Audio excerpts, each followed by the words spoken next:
three of the world's leading international lawyers have examined a huge cache of evidence which they conclude proves that the regime is guilty of the systematic killing of 11,000 people they had been holding prisoner. I'm joined by one of those lawyers, Sir Desmond de Silva. He's a QC. He's a former chief prosecutor of the Special Court for Sierra Leone. Good morning to you. Good morning. I'd like to add that it's 11,000 people in just one place.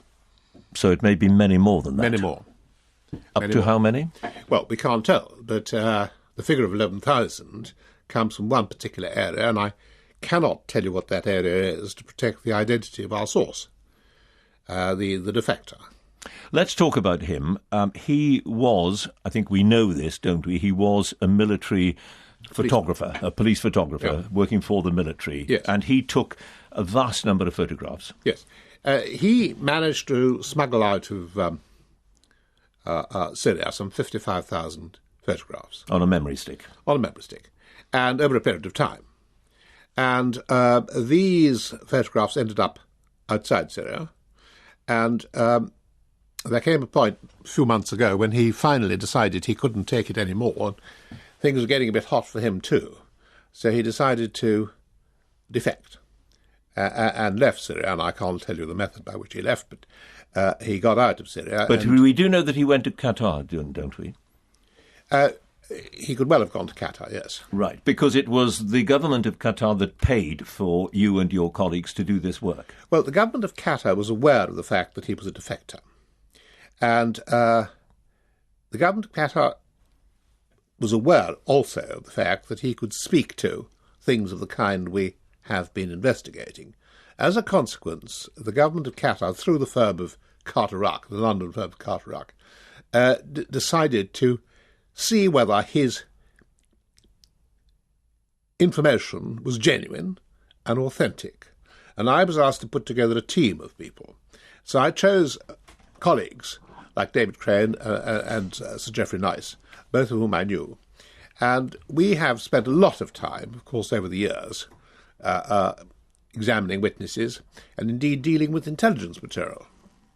And so I think we were fairly well equipped to carry out this investigation on behalf of Carter-Ruck, whoever was financing them. But the question of the finance will be to some people important because they will say Qatar clearly is an enemy of the regime in Syria and therefore they have a vested interest in bringing him down. And yes, anything they can do to damage him, they will do. Yes. A vested interest does not mean that the evidence is untrue. And we were meticulous in the way we went about our work. And indeed, we did so in that knowledge that in Syria there are over Syria, there are many conflicts and there are many interests, both national and international, all playing their part in the Syrian tragedy. And what do the pictures show? The pictures show, over a period of years, the systematic murder of detainees by starvation, by torture. Indeed, torture is a part of the starvation. Starvation is a part of the torture. The gouging out of eyes, the hideous beating of people, the mutilation of bodies, all that, all those things kick up in these terrible, terrible pictures. The pictures of emaciated bodies are reminiscent of the sort of pictures one saw after the Second World War when the Nazi concentration camps were opened. They couldn't have been faked. Oh, they couldn't have been faked. Well, in theory, I suppose they could have been, but the scientists tell me it would be more difficult to fake, and therefore it would just be. It is so unlikely. And they have been investigated by forensic experts. Oh, absolutely. I mean, we had a forensic pathologist, we had a professor of anatomy and forensic anthropology. We also had a forensic imaging expert, all of whose expertise went together and combined to produce a uniform picture. And we, of course, on the other hand, the lawyers, were accustomed to dealing with that sort of evidence, and indeed sort of evidence of that emanates from defectors and insiders. I mean, this was, after all, insider information. And whenever an insider defects, I suppose, the regime says, brings down the ceiling upon him and says, well, you know, he's he's a bogus man. But we are satisfied that he was a convincing and compelling witness. You spent a lot of time talking to him, haven't you? Over 3 days. Right. And we are totally satisfied, and I speak also for my colleagues, who are also greatly experienced, and we were satisfied that the evidence he gave, or capable of giving, could underpin charges certainly of crimes against humanity. And therefore war crimes, does that follow? It doesn't necessarily follow. I mean, there's 2 separate offences at international law, but certainly crimes against humanity. Right, so you have, theoretically at any rate, well, rather more than theoretically, in practice, in your belief, you have a case.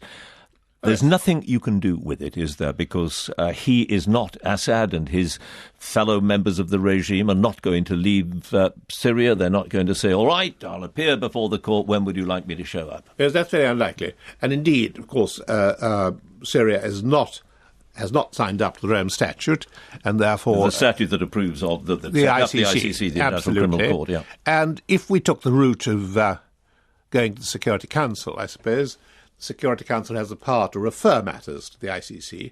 It's very unlikely that route will be taken, simply because the Russians will doubtless exercise their veto yet again, as they have done before. So we have got to find, or those who are interested in pursuing justice have got to find some alternative. And there are possible alternatives.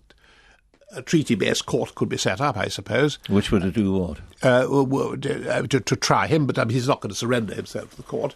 You see, in the Lebanon, there's a court where people are being tried in absentia.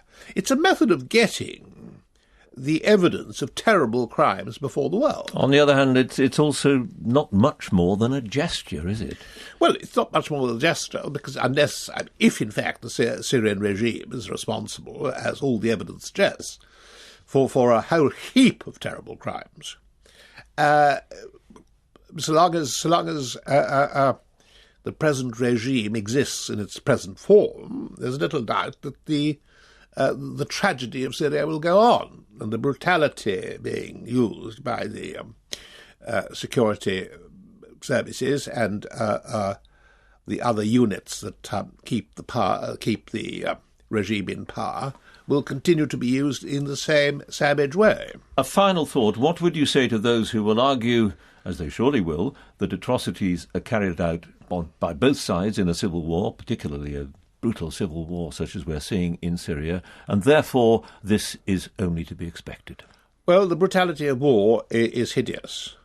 The brutality of civil wars tend to be even worse, because, for a whole variety of reasons, we didn't go into it, manifest. And this war is like other brutal wars, like the Spanish Civil War and other wars, the Civil War in Sierra Leone, and so on and so forth. There are a whole heap of such wars that have thrown up a degree of savagery that is rarely seen in state-on-state conflict.